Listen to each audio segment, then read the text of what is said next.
శ్రీమతి కరుణ గోపాల్ వార్తకవి నమో నారి నమో పరివార్ కార్యక్రమం మహిళల్ని ముందుకు తీసుకెళ్ళాలి అన్న ప్రయత్నం మీ ముందు పెడదామని వచ్చాను. So let me start. మధ్యలో ఇంగ్లీష్లో కూడా చెప్తాను. నారీ పరివార్, ఈ ప్రెస్ కాన్ఫరెన్స్ పేరు ఏంటంటే నారీ పరివార్ ఆఫ్ మన ప్రధానమంత్రి గారిది.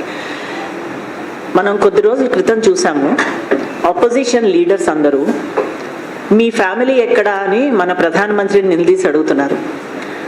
ముఖ్యంగా కాంగ్రెస్ లీడర్స్ అడుగుతున్నారు.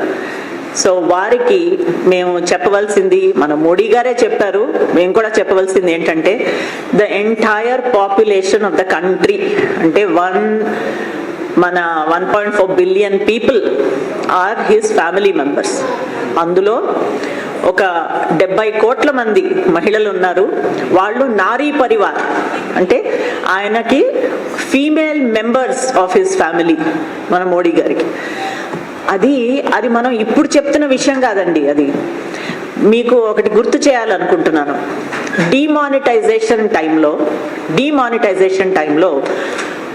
ఎక్కడో ఒక కుగ్రామంలో అప్పుడు 2000 ఇచ్చేవారు. ఒక పెద్ద క్యూలో కూర్చున్నాడు ఒక పెద్ద మనిషి, చాలా ముసలివాడు. అయితే ఈ పేపర్ వాళ్ళందరూ వెళ్ళి లాస్ట్లో ఆయన పొద్దు నుంచి కూర్చుంటే రాత్రి అయిపోయింది, ఆయనకి ఆ 2000 దొరకట్లేదు. అక్కడ వెళ్ళి ఆయన్ని ప్రేరేపించి ఒక ప్రశ్న అడిగారు. చూడండి, మోడీ ఇంత బాధలు పెడుతున్నాడు మిమ్మల్ని డిమానిటైజేషన్ చేసి, మీరు పొద్దు నుంచి కూర్చున్నారు, టీ కూడా తాగలేదు అని ఏదో నెగటివ్గా చెప్తాడు అన్న ఆశలో అడిగారు. అప్పుడు ఆ పెద్ద మనిషి ఏం చెప్పాడంటే, నాకున్న నలుగురు పిల్లల్ని చూసుకోవడమే నాకు మహత్తరంగా ఉంది, మహా కష్టంగా ఉంది. మన మోడీ గారు ఇంతమంది కోట్ల మందిని తన పిల్లల్లాగా చూసుకుంటున్నారు అని అప్పుడే సమాధానం ఇచ్చాడు. 8 ఏళ్ళు అయింది. సో మోడీ గారికి ప్రతి ఒక్కళ్ళ మనసులో మోడీ గారు వాళ్ళని ఒక ఫ్యామిలీ లాగా ట్రీట్ చేస్తున్నారని మనందరికీ తెలిసిన విషయం. ఇక్కడ మన మోడీ గారు విజన్ ఏంటి, ఆయన అసలు మహిళల గురించి ఏమనుకుంటున్నారు అన్నది నేను చెప్పదలుచుకున్నాను. మొన్న ఒక 2 రోజులు నేషనల్ కౌన్సిల్ మీట్లో వారు చాలా గట్టిగా చెప్పింది ఏంటంటే, I have a Virat vision. Virat vision అంటే ఏంటండి? పెద్ద విజన్, చిన్న విజన్ కాదు, పెద్ద విజన్. అది ఎలా స్టార్ట్ చేశారంటే, ఫస్ట్ ఆయన మన దేశాన్ని ముందుకు తీసుకెళ్ళాలి అంటే మహిళల్ని ముందుకు తీసుకెళ్ళాలి అనుకున్నారు.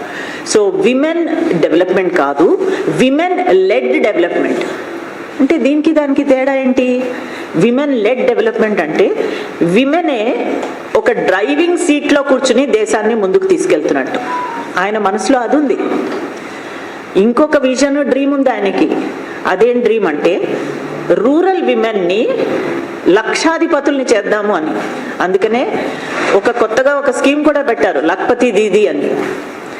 సో ఆయన రెండో డ్రీమ్ ఇది. మూడో డ్రీమ్ ఏంటంటే, ఒక మహిళ తను గర్భవతిగా ఉన్నప్పుడు, ఒక చిన్న ఫీమేల్ చైల్డ్తో ఉన్నప్పటి నుంచి ఆయన ప్రోగ్రామ్స్, ఆ మహిళకి 80 ఏళ్ళు, అంటే ఇప్పుడు మన longevity for India is 79 years, 80 years వరకు ఆయన ప్రోగ్రామ్స్ పెట్టారు. Continuous on the spectrum. కడుపులో ఉన్నప్పటి నుంచి, ఒక శిశువు నుంచి ఆవిడ చనిపోయేదాకా కంటిన్యూస్ ప్రోగ్రామ్స్ పెట్టారు. సో